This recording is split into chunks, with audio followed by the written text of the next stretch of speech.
If you are watching this, you are likely standing at the precipice of a new cycle. Maybe it is late 2025, or perhaps the first week of 2026. You have a list. You have a vision.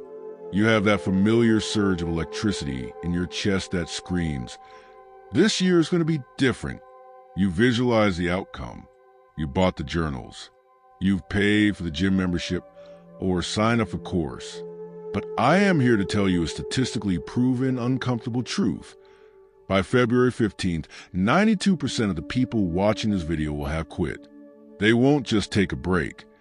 They will revert entirely to their factory settings. The neural pathways they built in 2025 will overwrite the intentions they set for 2026. Why?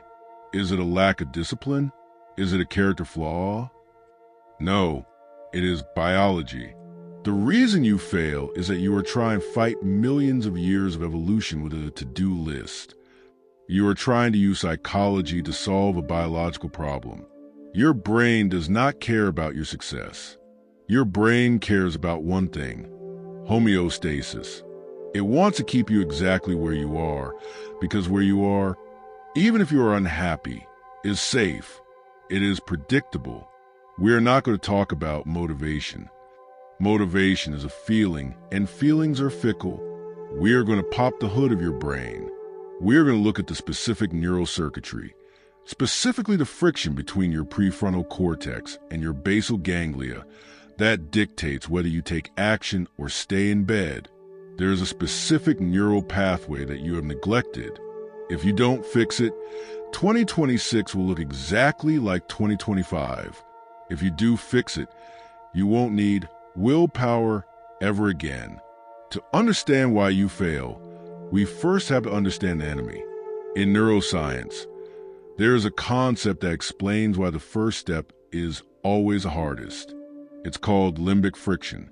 Imagine your brain has two captains. Captain number one lives right behind your forehead. This is the prefrontal cortex. It's the CO. It's the part of you that says, "I want to learn a language. I want to lose weight. I want to build a business." It is logical, future-oriented, and smart. Captain number two is deep in the center of your skull. This is the limbic system and the basal ganglia.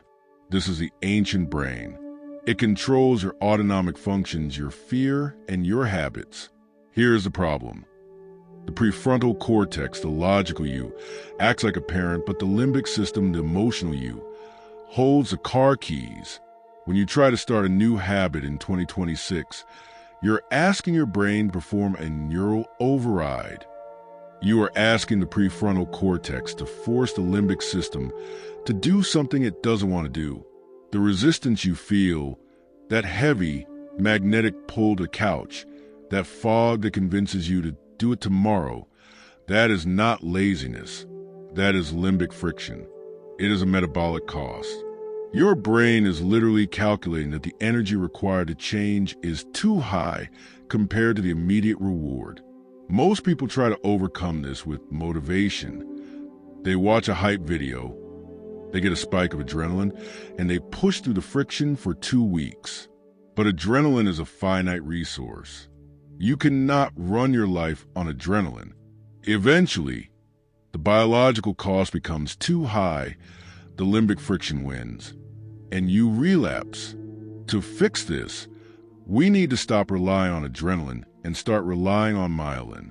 Before we fix the pathway, we have to stop the behavior that is destroying it. You have likely been told to visualize your success. Close your eyes and see yourself driving that car, having that body, holding that degree. Neuroscience suggests this might be the worst thing you can do. When you vividly visualize the result of your goal, your brain releases dopamine. Dopamine is not the molecule of pleasure. It is the molecule of craving and pursuit. It is the fuel that moves you forward. However, when you visualize the finish line too intensely, your brain gets a massive hit of dopamine right now, without you doing any of the work. You are tricking your ancient circuitry into thinking you have already succeeded. This creates a phenomenon known as reward prediction error.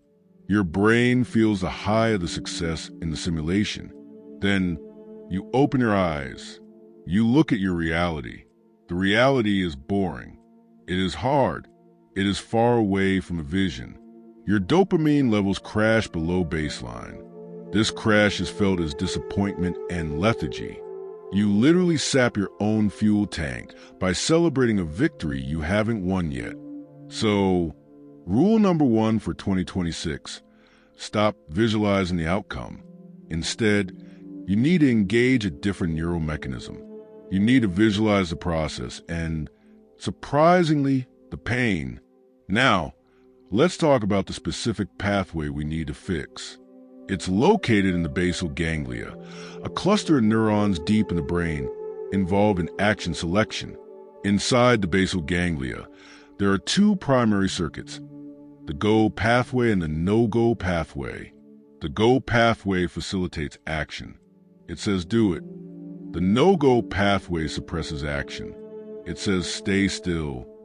Procrastination is simply your no-go pathway being stronger and more myelinated than your go pathway regarding a specific task. Every time you think about working out but decide to scroll on your phone instead, you're physically strengthening the synapses in the no-go pathway. You are myelinating the circuit of hesitation. To fix your 2026 goals, we need to engage long-term potentiation in the go pathway. We need to physically thicken the insulation, the myelin, around the neurons that trigger action. How do we do this? We have to manipulate the neurochemistry of the start. First, we use the amygdala hack or fear setting. Since visualizing success robs you of drive, visualize consequence. The amygdala, your threat detection center, is excellent at overriding limbic friction. Instead of thinking how good it will feel to be fit, spend 2 minutes vividly visualizing what will happen in 5 years if you don't change. Visualize the health issues, the loneliness, the stagnation, the regret. This releases norepinephrine in the brain. Norepinephrine is designed to agitate you. It makes the current state uncomfortable. It effectively pushes you out of homeostasis. You need this agitation to overcome the initial friction. The second step is to micromanage the dopamine pulse. The go pathway requires dopamine to fire. But you don't get dopamine from the goal, you get it from a milestone. Most people set the goal too far away. Lose 10 kilograms. The brain cannot bridge that gap, so no dopamine is released for the daily workout. You need to cognitively reframe the win. The win is not the weight loss. The win is putting on your shoes. This sounds trivial, but neurochemically it is vital. If you can consciously tell yourself, I succeeded because I put on my shoes, you trigger a small release of dopamine. This dopamine acts as a neurotransmitter in the basal ganglia that inhibits the no-go pathway and facilitates the go pathway. You are literally greasing the gears of action.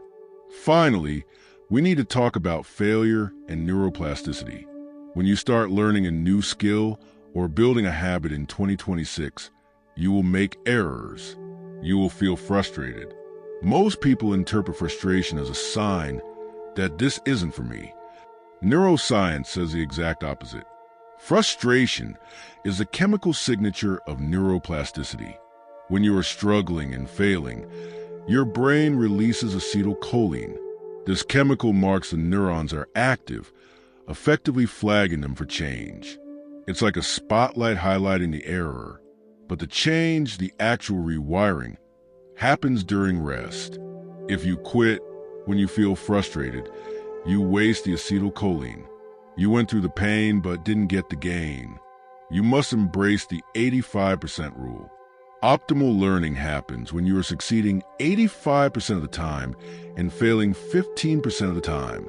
If you are not failing at all, your goal is too easy and your brain is on autopilot. If you're failing too much, your dopamine drops and you quit.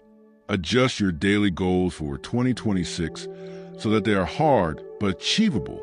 Seek that frustration point, that feeling of, I almost have it but not quite.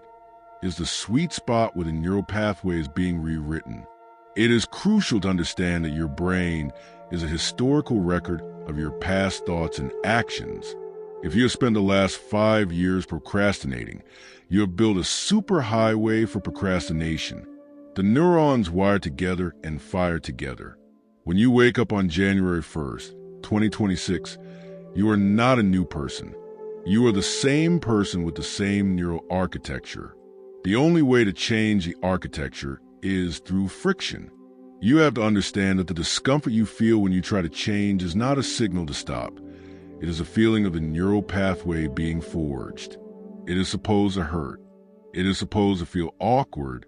That awkwardness is a feeling of your brain trying to engage a dormant go pathway, while your no-go pathway is screaming at you to stop. Think of it like walking through a dense forest. Your old habits are a paved, 6-lane highway. It's easy to drive on them. You don't even have to think. Your new goals, the gym, the business, the study routine, are a path covered in weeds and thorns. Of course, you want to take the highway. It takes less energy. But every time you force yourself to take the path of weeds, you trample them down a little bit. If you do it once, the weeds grow back. If you do it every day for 60 days, the weeds die and a dirt path forms. If you do it for a year, you pave a new road. That is what we are doing here. We are not finding ourselves. We are physically restructuring the biological hardware of our minds. So, forget the vision boards. Forget the affirmations. They are soft. They are passive. They do not engage the machinery required for deep change. Instead, focus on the mechanics. Trigger the norepinephrine with fear of stagnation. Trigger the dopamine with microscopic wins. Embrace the acetylcholine that comes with frustration. When you feel that resistance in your chest, when your brain screams, "Let's do it tomorrow," recognize it for what it is, limbic friction, and then realize that you have the manual override. You are the operator of the machine, not the passenger. 2026 is not a magic portal. The turning of the calendar page changes nothing in your biology. If you rely on the new year energy, you will burn out because that energy is temporary. But if you rely on the architecture of your brain, you become undeniable. The neural pathway for giving up is a superhighway in your brain right now. It is thick, fast, and easy. The pathway for discipline is a dirt road full of weeds. The only way to pave that road is to walk it. Not tomorrow, not next Monday. Now, every time you override that no-go signal, you lay down a layer of myelin. You're not just achieving a goal, you're physically altering the structure of the machine that drives you. Don't let 2026 be another year of intentions. Make it the year of rewiring.